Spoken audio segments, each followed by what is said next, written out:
ഉന്നീസ ഇപ്പൊ നോമ്പൊക്കെ ഏകദേശം കഴിയാനായല്ലോ. ഇപ്പൊ നമ്മളെ നെക്സ്റ്റ് പരിപാടി പറഞ്ഞാൽ ഈ ഡ്രസ്സ് എടുക്കലും കാര്യങ്ങളൊക്കെയാണ്. അപ്പൊ ഉനൈസ് ഇപ്പോൾ ഇവിടുന്ന് പർച്ചേസ് ചെയ്യല് ഓൺലൈൻ ആയിട്ടാണോ അല്ലെങ്കിൽ ഓഫ്ലൈൻ ആയിട്ടാണോ? ഓഫ്ലൈൻ ആയിട്ട് തന്നെ ഞാൻ പർച്ചേസ് ചെയ്യുള്ളൂ. അത് ഉറപ്പാ. അങ്ങനെ തന്നെ ഞാൻ ചെയ്യാറുള്ളൂ. ഉനൈസ് ഒരു സംശയം കൂടാതെ ഓഫ്ലൈൻ എന്ന് പറയാൻ കാരണം നമുക്ക് ഓൺലൈനിൽ ഒരുപാട് ചോയ്സും കാര്യങ്ങളൊക്കെ ഉണ്ടല്ലോ. നമുക്ക് ഇഷ്ടമുള്ള സൈസ് തിരഞ്ഞെടുക്കാം, നമുക്ക് സമയലാഭങ്ങളുണ്ട്, നമ്മളെ വീട്ടുമുറ്റത്ത് നമുക്ക് ഡ്രസ്സ് സാധനങ്ങൾ എത്തുകയാണ്. അങ്ങനത്തെ ഒരു സംശയം കൂടാതെ ഉനൈസ് അങ്ങനെ പറയാൻ കാരണം. അത് കുറച്ച് റീസൺസ് ഉണ്ട് സഫാന. ഒന്നാമത് എന്താന്ന് ചോദിച്ചാൽ, നമുക്കിപ്പോ പെട്ടെന്നൊരു സാധനത്തിന്റെ ഒരു ഡ്രസ്സിന്റെ ഒരു ക്വാളിറ്റി നമുക്ക് മനസ്സിലാക്കണം എന്നുണ്ടെന്നുണ്ടെങ്കിൽ നമ്മൾ ഷോപ്പിൽ പോകണം. പിന്നെ സമയം മെനക്കെടില്ല, പോയപ്പോൾ തന്നെ നമുക്ക് എടുത്തിട്ട് പോരാം. ഇത് സംഭവം ഓൺലൈനും ഈ ഒരു സംഗതികളൊക്കെ ഉണ്ടാവും. കാരണം നമ്മൾ എന്തെങ്കിലും ഓർഡർ ചെയ്ത് നമ്മൾ വീട്ടിലേക്ക് എത്തും. നമ്മൾ തേടിയിട്ട് ഷോപ്പുകളിലേക്കൊന്നും പോകണ്ട.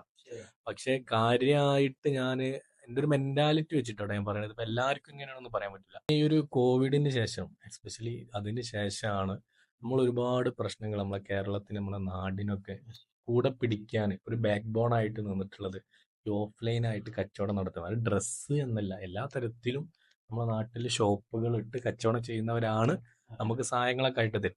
അപ്പൊ ആ ഒരു മെന്റാലിറ്റി വെച്ച് നോക്കുമ്പോൾ എനിക്ക് തോന്നുന്ന ഓഫ്ലൈൻ എടുക്കാം എന്നുള്ള അത്രേ ഉള്ളൂ.